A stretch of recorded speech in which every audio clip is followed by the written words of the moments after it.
Today in the Brick Lab, we're gonna conquer the universe. Or half of it, just to keep things balanced. So this bad boy started out as an experiment where I tried to put a brickhead's head onto a brick-built Big Fig. But it didn't turn out so well, and I kinda got sidetracked along the way. We may come back to that, maybe not.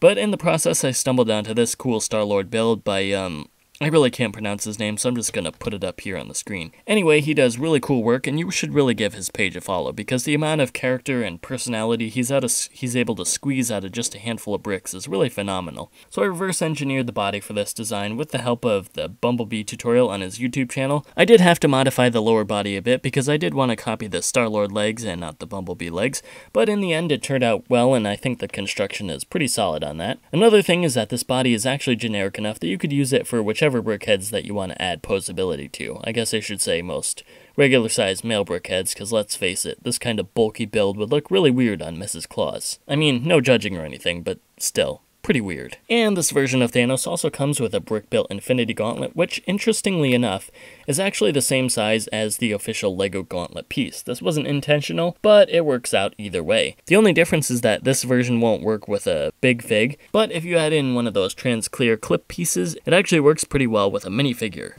Mr. Stark, I don't feel so good. Just kidding. Anyway, the gauntlet has a pretty simple assembly. It's just a Technic double plate with a gold tooth, and we have a corner plate with some gold cheese slopes, and then this assembly, which is just a bar and some hinges.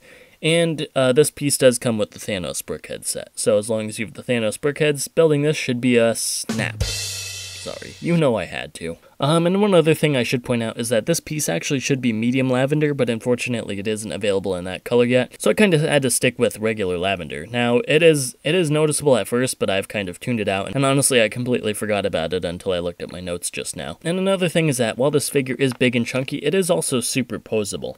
And honestly, I would like to eventually do some more brickheads in the scale. Of course, all my brickheads are in pieces because I found that they're useful parts packs, and yeah, they're scattered all over my collection. We're probably not going to be putting them back together anytime soon unless I get some new ones, and LEGO's kind of not releasing new ones, so, you know, it's a sad, vicious cycle. The only flaw with this figure is that the legs are kind of tiny in relation to the build, and keeping this guy balanced can be a little difficult, but it's not impossible, and honestly, I feel like the design is worth it. But, I mean, you know, you might want to bulk up the legs a little bit too, maybe give him some beefier arms, give him some more realistic proportions. Either way, it's up to you. I really don't have time for a full-scale tutorial right now, but I can break the build down a little bit, and I can also put a part list in the description. Just so you know, the red parts can actually be any color, they're just pretty much filler bricks that will be hidden inside the main build. But with that, let's take a look at how he's built. Now, first up are the legs and the arms, and those are pretty simple, and honestly, you can pretty much just pause the video at this point, and you'll know how to make them. This is actually two 1x2 plates. It's not a 2x4 plate, which is what it looks like, but that's just because Thanos' chunky little fingers are hiding it. And for the leg, again, that's a pretty simple assembly. It's pretty much bricks and plates, and a tile or two. The head is a slightly different story. It's mostly a brickhead's head, but modified slightly. Basically, we put it on a hollow plate and hollowed out the inside. We just replaced one of these gray snot bricks with this assembly here. And again, these parts can be any color. And we just simply put that in the back and built the head around it. And this is what gives us our connection point so that it can connect to the main body. Now, as for the main body, that can be broken down into two parts. We have the top part here, and this part is actually identical to the Bumblebee build tutorial. I'm going to put a link to that in the description. I did modify a few parts, and just in case you wanted to see how that was built, it's actually just a bunch of stacked plates, Technic bricks, and snot bricks. And then we just need to lock it in place with these slopes, and we're good.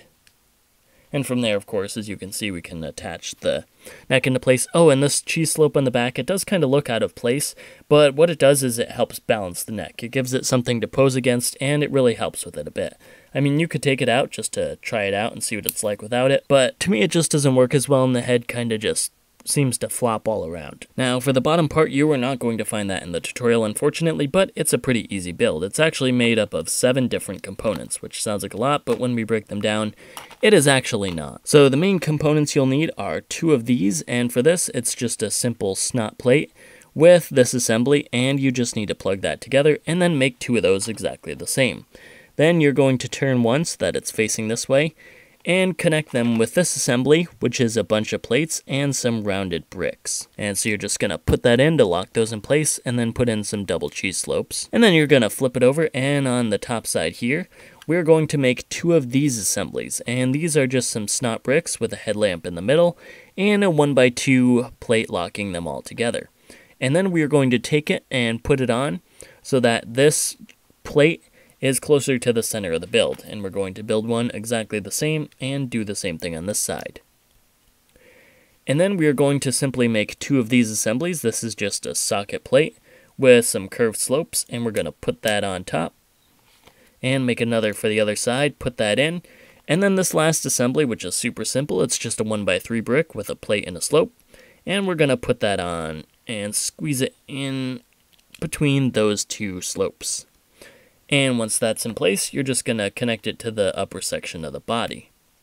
And then lastly, you're going to make this armor segment, which is just a 2x3 plate and some wedge plates and some curved slopes and a vent. And you're just going to put that on top. Now, one word of warning, there will be a slight gap here in between the body, or in between the armor and the rest of the body. Unfortunately, there's no way I can find a work around that because the thickness is just slightly less than the thickness of a plate. And so unfortunately it kind of stands out a bit. I'm sure there is a way around this, but I haven't found it yet. And since it's on the side, it doesn't look too off-putting and it's barely noticeable. And then just to lock our build in place, we're going to take a 2x3 tile, and put that on, and another 1x3 tile, and put that on. And once you have that, just put the arms and legs on, and you're done. And I should point out that the part list does have parts for a second hand, so that you can have both 2 hands and an infinity gauntlet. I probably should have mentioned that sooner, but I forgot. Anyway, that about wraps it up for this video, so if you enjoyed it, please feel free to like, comment, share, subscribe, and do all that other good stuff. And if you want to see more of my content, please feel free to check out my channel for more build tutorials and other nonsense. And if you want even more nonsense, feel free to check out the description where you can find links to my social media profiles and all that good stuff.